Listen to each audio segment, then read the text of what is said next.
Respiration in plants, है ना। तो सबसे पहले रेस्पिरेशन प्लांट में मैं एक चीज बताऊंगा आपको, रेस्पिरेटरी सबस्ट्रेट क्या होता है। रेस्पिरेटरी सबस्ट्रेट, तो रेस्पिरेशन के प्रोसेस में वो जो हर चीज जो जलती है, जो बर्न होती है, उसको हम रेस्पिरेटरी सबस्ट्रेट कहते हैं। बड़ी सीधी सी बात है। वो चीज जो बर्न होती है उसको हम लोग द रेस्पिरेटरी सबस्ट्रेट बोलते हैं, है ना। आप कॉमन रेस्पिरेटरी सबस्ट्रेट कौन होते हैं, ठीक है। तो इनके बर्न होने से देखो, जो भी सबस्ट्रेट होते हैं,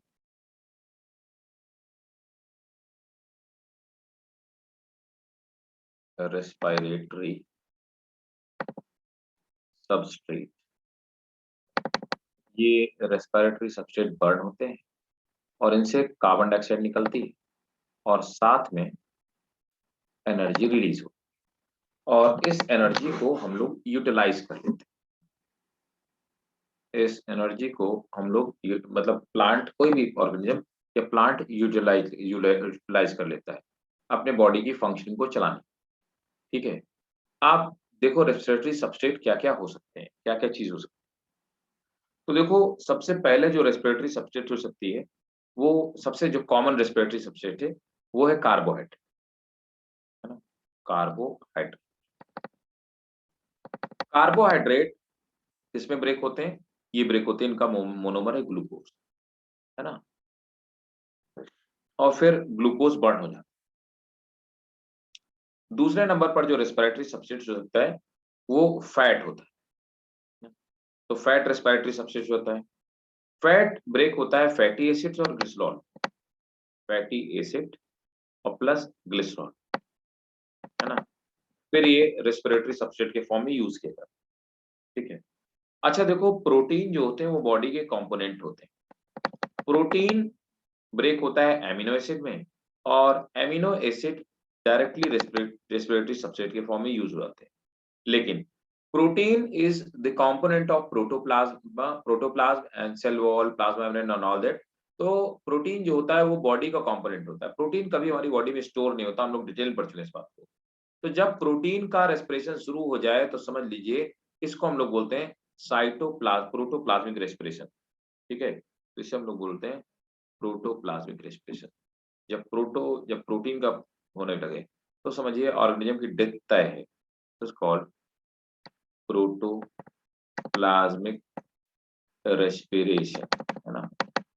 इसे हम लोग, हालांकि जो ऊपर वाले पार्ट है दोनों, इसको हम लोग बोलते हैं फ्लोटिंग रेस्पिरेशन, क्योंकि फ्लोटिंग जब कॉमन यूज होता है, कॉमन सबस्टेट ये होते हैं फ्लोटिंग रेस्पिरेशन, और नीचे वाले को बोलते हैं प्रोटोप्लाज्मिक रेस्पिरेशन। फिर तो मतलब बॉडी सेल्स जो होती है वो अपने कंपोनेंट को खाना शुरू कर देती है, ठीक है। Last but not the least respiratory substance क्या होता है, ऑर्गेनिक एसिड। ऑर्गेनिक एसिड जो होते हैं ये डायरेक्टली क्रेब साइकिल में एंटर कर जाते हैं, है ना। Directly enter into Krebs cycle, enter into Krebs cycle. तो सीधे सीधे क्रेब साइकिल में एंटर करके बर्न कर जाते हैं, राइट। तो ये इतने तरह के रेस्पिरेटरी सबस्टेंस हो सकते हैं, नोट करो फिर मैं लिखवा देता हूँ।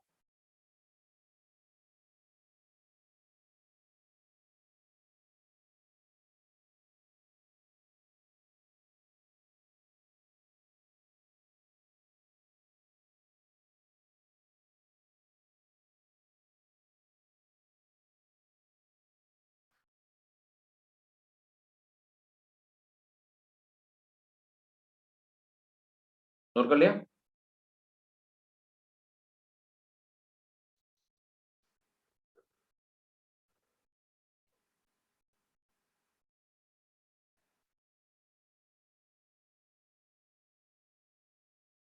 बताते जाओ भाई साथ साथ में, नोट कर लेना तो बताना मुझे। Done sir. ठीक है, तो चलो नोट करना स्टार्ट करो। The common respiratory substrate, the common respiratory substrate are carbohydrate, carbohydrate, comma, protein, fat, fat and organic acid, fat and organic acid. Full stop. The most common respiratory substrate, underline करिए इस statement को, the most common respiratory substrate is glucose. Full stop. Next point. Fat is not directly used in respiration. Instead, first they are broken down. First they are broken down into. Instead, first they are broken down into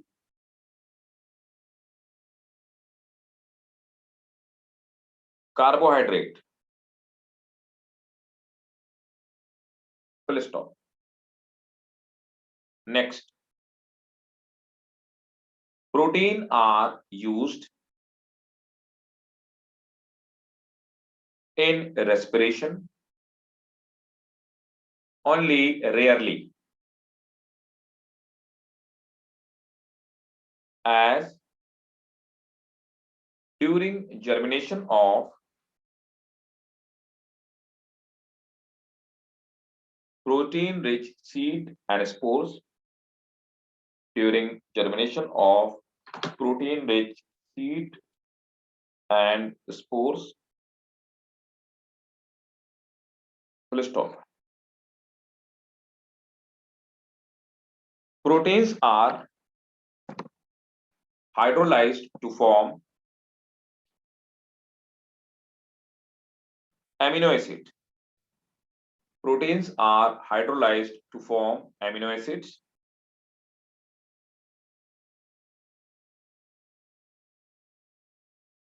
Which form organic acids.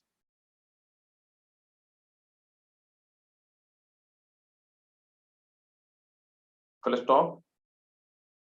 Organic acid enter into Krebs cycle directly. Next point. Respiration, इसको star बना के लिखिएगा. Respiration involving protein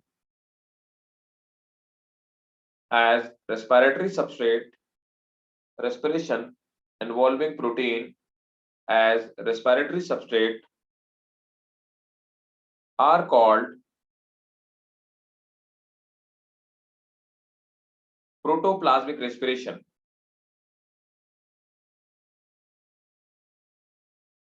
As compared to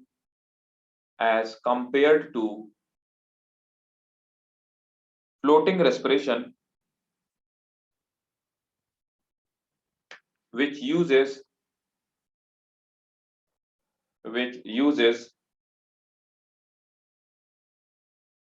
carbohydrate and fat. ठीक है भाई, समझ में आ गया? राइट. अब देखो एक और चीज होती है ना, आरक्यू क्या होता है, कंपनसेशन पॉइंट क्या होता है, ये भी बताता हूँ. आरक्यू क्या होता है. अच्छा, एक चीज यहीं पे लिख लो कि कंपनसेशन पॉइंट क्या होता है, ये बताता हूँ. कंपनसेशन पॉइंट, देखो ये वो पॉइंट होता है जिसमें किसी भी तरह से प्लांट से गैस का एक्सचेंज रुक जाए. क्या मतलब हुआ गैस का एक्सचेंज मिल जाए? मतलब कि फोटोसिंथेसिस हुई, तो अभी हमने पूरी प्रोसेस पढ़ी. फोटोसिंथेसिस से जो ऑक्सीजन का इवोल्यूशन हुआ, ऑक्सीजन इवॉल्व हुई, इस ऑक्सीजन का यूज हो जाएगा कहाँ पे? इसका यूज हो जाएगा रेस्पिरेशन. ठीक है. और रेस्पिरेशन से कार्बन डाइऑक्साइड का इवोल्यूशन हुआ, इवोल्यूशन, ये कार्बन डाइऑक्साइड का क्या हो जाएगा? यूज हो जाएगा फोटोसिंथेसिस, है ना. तो इस तरह से साइकिल लगातार चलता रहेगा. तो ऑक्सीजन यूज हो गई रेस्पिरेशन में और कार्बन डाइऑक्साइड यूज हो गई फोटोसिंथेसिस में. तो कोई गैस बाहर से निकलेगी नहीं, अंदर से बाहर जाएगी ना अंदर से बाहर आएगी. ठीक है. तो इस पॉइंट को हम लोग कंपनसेशन पॉइंट में, क्लियर है? तो नोट करो, इट इज दैट वैल्यू और point in light intensity, it is that value or point in light intensity and atmospheric CO2 concentration and atmospheric CO2 concentration when the rate of photosynthesis is just equivalent to when the rate of photosynthesis is just equivalent to rate of respiration in the photosynthetic organ, rate of respiration in the photosynthetic organ, so that there is no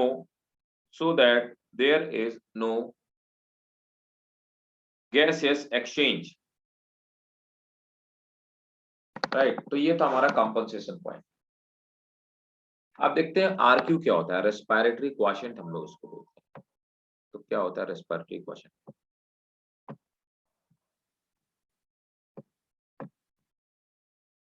next point है RQ, respiratory quotient.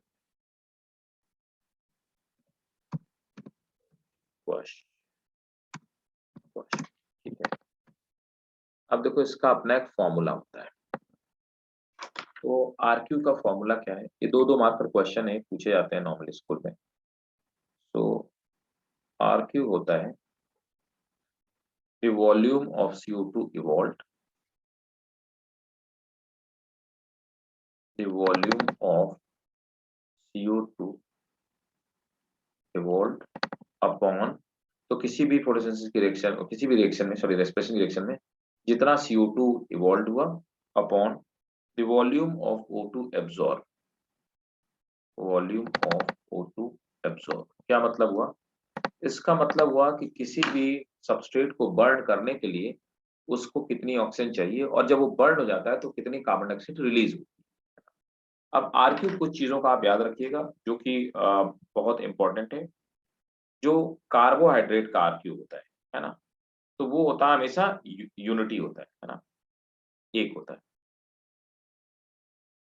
Carbohydrate का। Carbohydrate का RQ हमेशा 1 होता है, मतलब जितनी CO2 लगती है उतनी ही CO2 इवॉल्व होती है, ठीक है। और दूसरी जब हम लोग बात करेंगे तो जो फैट में होता है ना, फैट का जो आरक्यू होता है, तो फैट का आरक्यू होता है 0.7, है ना। तो इसका मतलब होता है कि यहाँ पर CO2 कम निकलेगी, ऑक्सीजन ज्यादा लगेगी, ऑक्सीजन ज्यादा यूटिलाइज होता है, इसीलिए फैट जो है वो बैड रेस्पिरेटरी सब्सटेंस है ना। और अगर हम लोग बात करें इसकी तो 0 हो गई। हाँ, ऑर्गेनिक एसिड की 1+ होती है।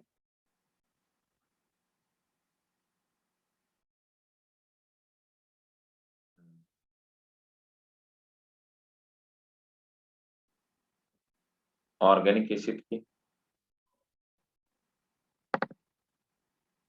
मोर देन 1, ऑर्गेनिक एसिड की मोर देन 1, एक से ज्यादा होती है। एग्जाम्पल के तौर पे आप देखेंगे तो जैसे कि ऑक्जेलिक एसिड,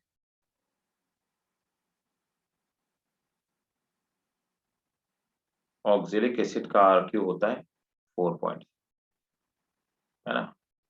और मैलिक एसिड का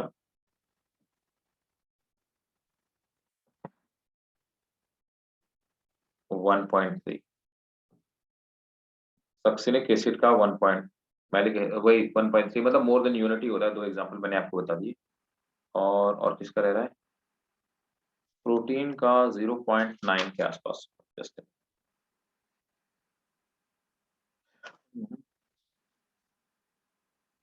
प्रोटीन का आरक्यू कितना होता है? हाँ, प्रोटीन का आरक्यू होगा 0.9। प्रोटीन का आरक्यू होता है 0. चलो इतना नोट करो, आरक्यू याद रखना, याद रखने पड़ेंगे आपको आरक्यू।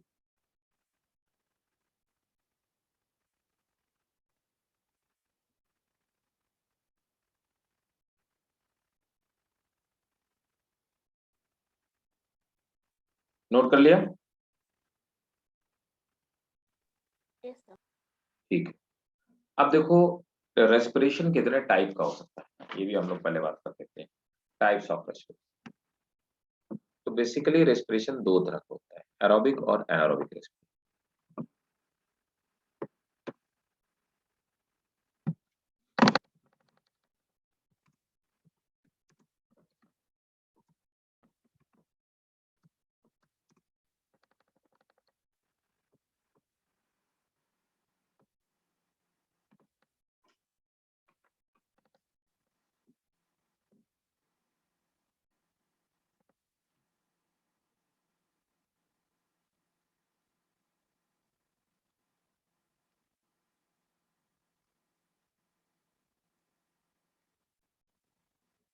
रेस्पिरेशन देखो दो तरह का होता है,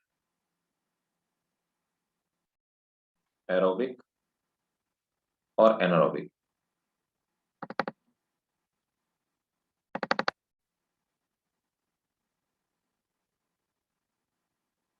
एरोबिक रेस्पिरेशन और एनारोबिक रेस्पिरेशन। अब एरोबिक रेस्पिरेशन में क्या होता है कि ऑक्सीजन की प्रेजेंस में होता है ना, in presence of O2, in presence of O2। तो ये ऑक्सीजन की प्रेजेंस में होता है। और यहाँ पर क्या होता है कि ग्लूकोज बर्न होता है, तो C6H12O6। और ग्लूकोज किसकी प्रेजेंस में होता है? ऑक्सीजन की प्रेजेंस में बर्न होता है। तो जब ग्लूकोज ऑक्सीजन की प्रेजेंस में बर्न होता है, तो यहाँ पर क्या निकलता है? 6CO2 कार्बन डाइऑक्साइड निकलेगा, और 6H2O वाटर वेपर निकलेगी, है ना, और साथ में एनर्जी रिलीज होगी। तो 686 किलो कैलोरी एनर्जी रिलीज होगी, है ना। तो यहाँ पर इसको हम ये कह सकते हैं 686 किलो कैलोरी एनर्जी, या कह सकते हैं 2870 किलो जूल एनर्जी रिलीज होती है, जो भी आप बोले, है ना। यहाँ पर इतनी एनर्जी रिलीज होती है। अब एनारोबिक रेस्पिरेशन जो होता है वो in absence of O2, oxygen की एब्सेंस में होता है ना। अब ये भी दो तरह का हो सकता है, ठीक है। तो पहला वाला जो प्रोसेस होता है, ठीक है, तो अल्कोहल फर्मेंटेशन जिसको हम लोग बोलते हैं, है ना। तो एनारोबिक रेस्पिरेशन, इसमें ऑक्सीजन का यूटिलाइजेशन नहीं होता, ठीक है। तो कॉमन अल्कोहलिक रेस्पिरेशन एक होता है, जिसमें अल्कोहल का फॉर्मेशन होता है, अल्कोहलिक एनारोबिक रेस्पिरेशन। अल्कोहलिक जो रेस्पिरेशन होता है, ये होता है किसमें? ये होता है बैक्टीरिया में, है ना, और ये होता है फंजाई, ठीक है, बैक्टीरिया और फंजाई। इसमें क्या होता है? C6H12O6, ये ब्रेक होता है, और निकलता क्या है? 2CO2 कार्बन डाइऑक्साइड रिलीज होती है ना, साथ में C2H5OH अल्कोहल रिलीज होता है ना। और क्या रिलीज होता है यहाँ पर? 59 किलो कैलोरी एनर्जी रिलीज होती है, ठीक है। और दूसरा होता है, ये तो हो गया अल्कोहलिक फर्मेंटेशन। दूसरा होता है lactic acid fermentation. Lactic acid fermentation, lactic acid fermentation bacteria, है ना, और ह्यूमन मसल्स में होता है, हमारी आपकी मसल्स में होता है। हम आप जब थक जाते हैं बहुत ज्यादा, तो लैक्टिक एसिड हमारी बॉडी में डिपॉजिट हो जाता है ना। लैक्टिक ह्यूमन मसल्स में भी होता है। इसमें क्या होता है? C6H12O6, हम हर जगह ग्लूकोज को ही रेस्पिरेटरी सब्सट्रेट के फॉर्म में लेते हैं, ठीक है। रिलीज क्या होता है? लैक्टिक एसिड बनता है, यहाँ पे एथिल अल्कोहल का फॉर्मेशन नहीं होता, है ना। यहाँ पर बनता है 2C3H6O3, और यहाँ पे 36 किलो कैलोरी एनर्जी रिलीज होती है, ठीक है। तो ये होता है लैक्टिक एसिड और lactic acid anaerobic respiration, base anaerobic respiration note करिए पहले। लैक्टोबैसिलस बैक्टीरिया भी यही करते हैं और हमारी मसल्स में भी लैक्टिक एसिड बनता है। हमारी मसल्स में जो लैक्टिक एसिड बनता है वो दोबारा से फिर से हमारे ब्लड के थ्रू लीवर में पहुंच जाता है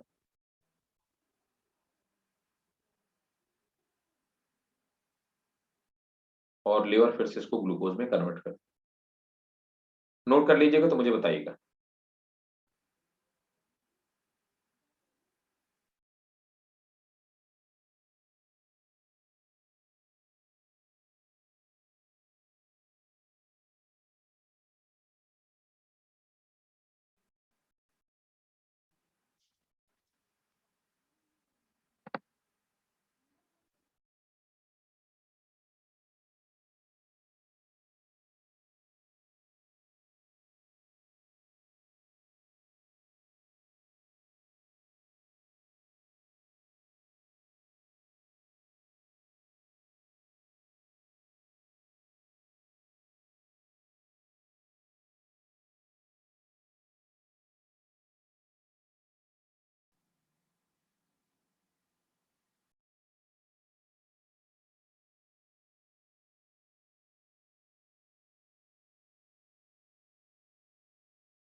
डन सर।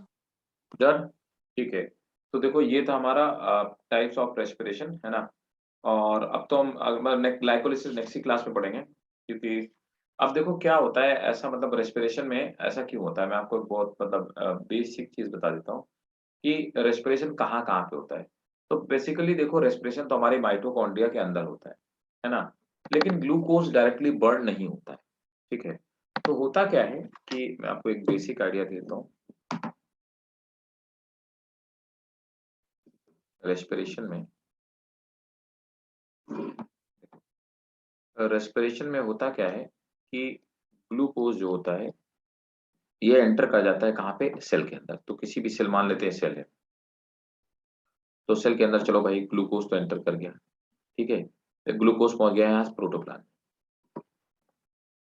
लेकिन ग्लूकोज डायरेक्टली रेस्पिरेटरी सब्सट्रेट के फॉर्म में यूज नहीं हो सकता, ये माइटोकॉन्ड्रिया के अंदर एंटर नहीं कर सकता। तो ग्लूकोज को फिर ब्रेक किया जाता है किसमें, पायरुवेट में, है ना। इसको पायरुवेट में ब्रेक किया जाएगा। पायरुवेट फिर एंटर करेगा माइटोकॉन्ड्रिया के अंदर, और पायरुवेट माइटोकॉन्ड्रिया के अंदर एंटर करके जाएगा, क्रेब साइकिल चलाएगा, है ना। और क्रेब साइकिल से क्या निकलेगा, दो चीजें निकलेंगी। एक तो कार्बन डाइऑक्साइड इवॉल्व होगी और प्लस दूसरा एनर्जी इवॉल्व होगी। इस पूरी प्रोसेस को हम लोग क्या बोलते हैं, ये पूरी जो प्रोसेस होती है इस प्रोसेस को हम लोग रेस्पिरेशन बोलते हैं। अब ग्लूकोज का पायरुवेट में ब्रेक होना ये कहलाता है ग्लाइकोलिसिस, और अंदर फिर पायरुवेट कन्वर्ट होता है एसिटिल कोएंजाइम में। बाकी नेक्स्ट क्लास में बात करेंगे, राइट। तो नेक्स्ट क्लास में हम लोग मोस्ट प्रोबेबली रेस्पिरेशन, छोटा चैप्टर है, हम लोग रेस्पिरेशन नेक्स्ट क्लास में कंप्लीट करेंगे, ठीक है। कोई डाउट हो बताइए। Deeba, Ayesha, any doubt. No sir. ठीक है आयशा, नेक्स्ट टाइम बेटा आप भी लिख करके मुझे देना, ठीक है, क्वेश्चन पेपर, राइट, ओके। है ना। तो जो रिटन क्वेश्चन हो वो एक दो क्वेश्चन जो भी आपको सही लगे वो आप देना, ठीक है। आई चेक और उससे पता लगेगा आप थोड़ा इंप्रूव करोगे, ठीक है। तो फिर नेक्स्ट क्लास में मिलते हैं, राइट। दीबा कोई डाउट, बोलो बेटा। All clear.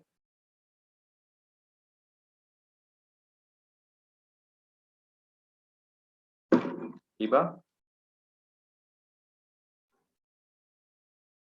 All clear. चलो अच्छा, मिलते हैं नेक्स्ट क्लास में, है ना, ठीक है। और thank you. Bye bye, good night. Next class में कंटिन्यू करेंगे इसी का, ठीक है। Thank you sir.